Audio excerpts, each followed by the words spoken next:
भक्तों, स्वागत है आपका एक और नई वीडियो के साथ। तो आज हम आपको माघ की पूर्णिमा 2025 में कब है, संपूर्ण जानकारी बताएंगे। वीडियो बहुत ही ज्ञानवर्धक रहने वाली है, तो कमेंट बॉक्स में सच्चे हृदय से श्री हरि विष्णु जरूर लिखें। तो चलिए दोस्तों, आज हम इस वीडियो में जानेंगे माघ की पूर्णिमा। माघ की पूर्णिमा से संबंधित सभी महत्वपूर्ण बातें बताएंगे। उसे दिन सुबह से लेकर और रात तक के संपूर्ण नियम विधि जानेंगे। बीच में जो भी हमें करनी है, दूसरी चीज क्या है कि जो लोग भी माघ स्नान कर रहे हैं उन्हें उस दिन किन किन बातों का ध्यान रखना है। पूर्णिमा तिथि कब से प्रारंभ हो रही है, कब समाप्त हो रही है, पूजा का स्नान, दान का शुभ मुहूर्त क्या है, व्रत में क्या खाएं क्या ना खाएं, व्रत रखने का सही नियम क्या है, फरवरी महीने में किस तारीख को है, 11 या 12 फरवरी, आज हम इस वीडियो में जानेंगे। साथ में यह भी जानेंगे कि चंद्रोदय का समय क्या होगा। संपूर्ण जानकारी आज हमें इस वीडियो में आपको बताएंगे। पूर्णिमा व्रत से संबंधित सभी बातें जान लेते हैं। तो सबसे पहले दोस्तों आपको बता दें, माघ की पूर्णिमा। जो लोग भी अगर कोई नया व्रत उठाना चाहते हैं, माघ महीने में पूर्णिमा से पहले आप लोग उठा लीजिए, क्योंकि पूर्णिमा के बाद फिर कृष्ण पक्ष शुरू हो जाने की वजह से हम कोई भी नया व्रत शुरू नहीं कर सकते। जो भी साप्ताहिक व्रत वगैरह आप लोग करना चाहते हैं, अगर शिव जी का कोई व्रत करना है तो फागुन के महीने से आपको उठानी है। मतलब अगले दिन से 13 तारीख से जैसे कृष्ण पक्ष से शुरू हो जाएगा, तो फाल्गुन महीने में कृष्ण पक्ष में हम शिव जी का व्रत उठा सकते हैं। शिवरात्रि का तो पहले उठा सकते हैं। तो आप लोगों खोजो सही लगे भाई, आप अपने हिसाब से कर लेना। तो शिव जी का जो भी व्रत आपको उठाना है, उसके अगले दिन से फाल्गुन मास शुरू हो जा रहा है, प्रतिपदा तिथि, तो आप लोग उठा सकते हैं। और जो भी व्रत आपको उठना है, आप लोग पूर्णिमा से पहले शुक्ल पक्ष चल रहा है, आप लोग उठा सकते हैं। तो हम आपको बताते हैं कि कोई भी व्रत हमें शुक्ल पक्ष में ही उठाना चाहिए, केवल शिव जी का हम नहीं उठाते हैं। हिंदू धर्म में पूर्णिमा के दिन व्रत का विशेष महत्व है। इस दिन महिलाएं अपने परिवार की कुशलता के लिए व्रत रखती हैं। अब चलिए इससे पहले जान लेते हैं, इस वर्ष 2025 में माघ पूर्णिमा, माघी पूर्णिमा का व्रत हमें कब रखना है, स्नान दान कब करना है। तो आपको बता दें, 12 फरवरी के दिन क्या है। बुधवार के दिन आपके व्रत भी रखना है, आपको स्नान दान भी करना है, और आपके श्री सत्यनारायण भगवान की कथा भी। 12 तारीख को ही कन्या। सभी पूर्णिमा के नियम, धर्म वाले कार्य हम 12 फरवरी को ही करेंगे। पूर्णिमा के दिन श्री हरि विष्णु की विधि विधान से पूजा के साथ साथ सत्यनारायण भगवान जी की कथा का विशेष ही महत्व है। जो लोग भी सत्यनारायण भगवान जी की कथा का पाठ करते हैं, उनके घर में अन्य धन वस्त्र के भंडार सदा ही भरे रहते हैं, अन्य धन वस्त्र की कमी नहीं होती। इसके साथ साथ कन्या भोजन करने से बहुत ही पूर्ण प्राप्त होता है। श्री हरि विष्णु धन की देवी माता लक्ष्मी का आशीर्वाद सदा ही व्यक्ति के ऊपर बरसता रहता है। और जो लोग 1 महीने का माघ स्नान कर रहे हैं, पूर्णिमा के दिन उनके जैसे समाप्त होगा, क्योंकि उधर 13 से लेकर 12 तक 1 महीने का लोगों ने संकल्प जो भी लोगों ने लिया था, माघ स्नान उसे दिन उनका संपूर्ण होगा, तो उनका भी उसे दिन पूजा पाठ रहेगा, उद्यापन रहेगा।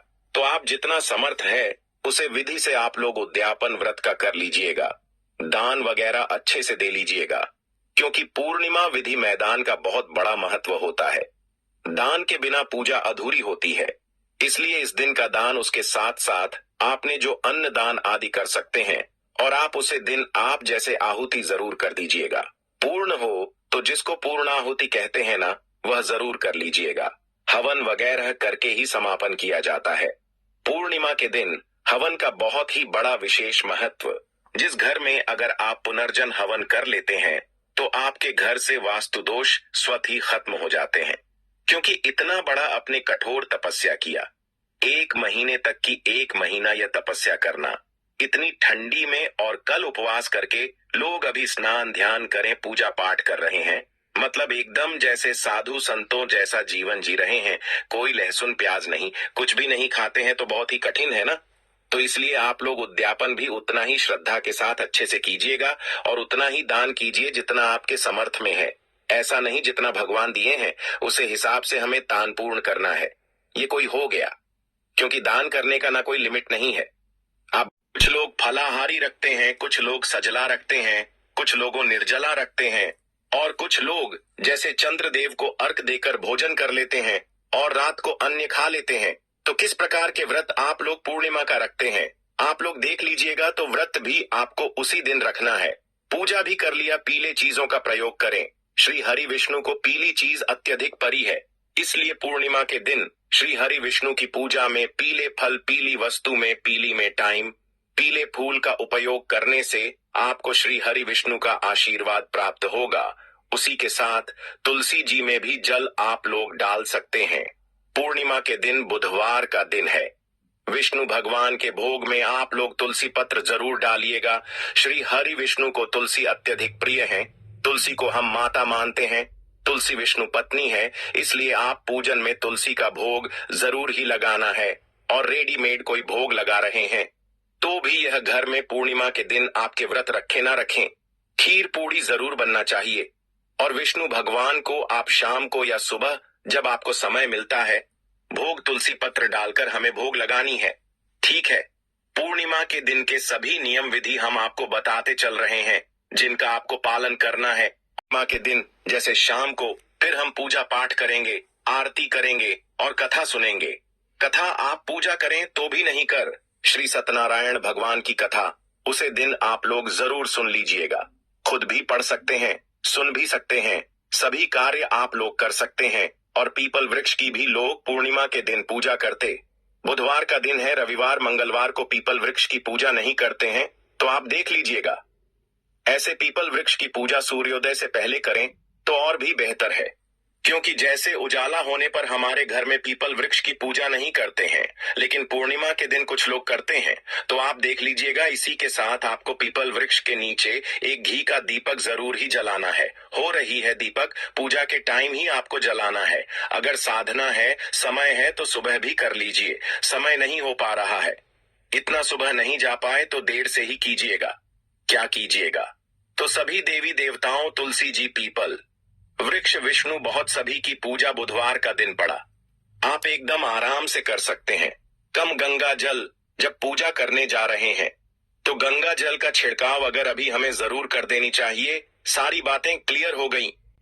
पूर्णिमा तिथि प्रारंभ हो रही है 11 फरवरी दिन मंगलवार को शाम में 6:57 से, और पूर्णिमा तिथि समाप्त हो रही है 12 फरवरी को दिन है बुधवार। बुधवार के दिन सामने 7:21 तक पूर्णिमा तिथि है, इसलिए उड़िया तिथि को ध्यान में रखते हुए 12 फरवरी दिन बुधवार को हम पूर्णिया का व्रत, स्नान, दान सभी कार्यक्रम 12 तारीख को 12 फरवरी को करेंगे। अब चलिए आगे जान लेते। चंद्रोदय का समय तो देखिए। चंद्रोदय का समय है शाम को 6:14 पर आप लोग चंद्रदेव को अर्घ दे सकते हैं। आगे जान लेते हैं कि हमें स्नान दान कर कब करनी है। तो आपको बता दो, स्नान दान पूजा पाठ का शुभ मुहूर्त है। सुबह में आप लोग 5:20 से लेकर और सुबह 6:11 तक आप लोग स्नान दान कर सकते हैं। स्नान दान करने के बाद अपनी पूजा पाठ करें, हवन करें, श्री सत्यनारायण भगवान की कथा सुनाएं, भोग लगाए, प्रसाद वितरण करें, आरती करें और रात में आप जमीन पर बिछावन करके रात को व्यतीत करें। यह आपकी संपूर्ण पूजा विधि कंप्लीट हो जाएगी। दोस्तों, आपकी जानकारी के लिए और बता दें कि आप इस दिन गणेश जी की भी पूजा करें, क्योंकि बुधवार के दिन यह पूर्णिमा पड़ी है और बुधवार का दिन गणेश जी के लिए समर्पित होता है। इसलिए आप बुधवार के दिन श्री गणेश भगवान की भी पूजा करें। इससे आपकी पूजा में कोई भी बढ़ाएं आएंगे, वह संकट गणेश जी दूर कर देंगे। तो दोस्तों, कमेंट बॉक्स में सच्चे हृदय से लिखें, श्री हरि विष्णु जय, श्री गणेशाय नमः। आपको हमारा वीडियो कैसा लगा कमेंट बॉक्स में हमें जरूर बताएं। भक्तों, चलिए अब आपको हम पूर्णिमा के दिन गौ माता से जुड़ा उपाय भी बता देते हैं। जो लोग गाय की सेवा करते हैं और उनका भोजन खिलाते हैं और उनकी परवरिश अच्छी तरह से कहते हैं, तो वह लोगों के जीवन की सभी इच्छाएं पूर्ति होती हैं। गाय के बछड़े से बचा हुआ दूध ही मनुष्य को लेना चाहिए, परंतु कुछ लोग एक बार गाय को धो लेने बाद फिर से बछड़े के लिए बचा हुआ दूध भी धो लेते हैं। ऐसा करना घोर पाप कहा जाता है। ऐसे दूध को धोने वाला और ग्रहण भी बन जाते हैं। दोस्तों, साथ ही साथ शास्त्रों में कहा गया है कि गोवंश मतलब गाय और बैल के पीठ पर नहीं बैठना चाहिए। उनक पीठ पर बैठने से महापाप लगता है। ऐसे लोगों को नरक की यात्रा भोगनी पड़ती है। एकमात्र देव के अंश के उत्पन्न नदी ही गौवंश है, जिस पर स्वयं महादेव और महादेवी सवारी करती है। क्योंकि नंदी ने स्वयं अपनी इच्छा से महादेव की सवारी बनना स्वीकार किया था। और साथ ही साथ शास्त्रों में गाय के दान को बहुत ही महत्व दिया गया है। परंतु ऐसी गाय का दान कभी नहीं करना चाहिए जो बूढ़ी और बीमार हो। इस दोस्त से जीवन संघर्ष में बन जाता है। यदि पितृदोष हो तो गाय को प्रतिदिन या किसी भी को या किसी पूर्णिमा के दिन या अमावस्या या किसी भी खास दिन, पूर्णिमा के दिन रोटी गुड़ चारा आदि खिलाने से पितृदोष दोस्तों हर एक और मांगलिक काम में गौ माता या उनसे जुड़ी चीज जैसे गाय का गोबर, गोमूत्र, गाय का दूध अथवा गाय के दूध से बना घी जरूर शामिल करें। इससे आपको पुण्य भाव की प्राप्ति होगी। सनातन परंपरा के अनुसार जिस घर में गाय होती है उसे घर से जुड़े सभी वास्तु दोष स्वयं खत्म हो जाते हैं। गाय के ऊपर जो कुबड़ होती है वह बृहस्पति गुरु है। अतः जन्म पत्री में यदि बृहस्पति अपनी नीच राशि मकर में हो या अशुभ शिवलिंग में जा रहे हो और सामने से गौ माता आई हुई दिखाई दे तो गौ माता को अपनी दाहिनी ओर से जाने देना चाहिए। आपकी यात्रा जरूर ही सफल होगी। और साथ ही साथ यह संकेत भी जान ले, यदि आप यात्रा पर जा रहे हैं और सामने आपके गाय पड़ जाएं अथवा अपने बछड़े को दूध पिलाती हुई सामने गए दिखाई दे जाए तो समझ जाना कि वह यात्रा आपके लिए जरूर ही सफल होगी। और साथ ही साथ जिस घर में गाय होती है उसमें वास्तु दोष स्वतः ही खत्म हो जाता है। और आप भी रोटी बनाएं, प्रतिदिन ताजी रोटी ही बनाएं। गाय को अगर आपने रोटी बनाई है तो कोशिश करें कि उसे रोटी को आप तुरंत ही गाय को खिला दें। अगर आप उसे रोटी को रख देंगे और उसे रोटी को अगले दिन देंगे तो वह रोटी बंसी मानी जाए। आप आटे की 11 लोई यहाँ बनाकर उनके ऊपर हल्दी लगा करके इसके बाद गाय को खिलाएं। हर एक लोही को मिला दें। माता गाय की आप चरणों की स्पर्श करें। या दोस्तों ऐसा करने से आपके समस्त काम बनने लगेंगे। जो 2 हक का समय चल रहा है वह भी खत्म होगा। आपके जीवन में खुशियां ही खुशियां होगी। और एक बार आप 7 बार गाय की परिक्रमा भी कर लें तो आपके समस्त कम होंगे। और साथ ही साथ आप गाय को जब भी रोटी दे, रोटी पर या तो आप थोड़ी हल्दी लगा लें, अगर अच्छा ना हो तो आप थोड़ा रख सकते हैं, थोड़ा घी रख सकते हैं। या दोस्तों गाय को कभी भी सूखी रोटी ना खिलाएं। सूखी का मतलब गए रोटी रखें, उसे पर कुछ ना कुछ रख कर खिलाएं। जब भी आपको शुभ फलों की प्राप्ति होगी। जी हाँ दोस्तों, उपाय कुछ बातें जिन्हें आपको ध्यान में जरूर रखना चाहिए। या दोस्तों वीडियो अच्छी लगी हो, वीडियो को लाइक करें, ज्यादा से ज्यादा अपने दोस्तों में शेयर करें। जय श्री विष्णु भगवान, जय श्री कृष्णा, जय गौ माता जरूर ही लिखें।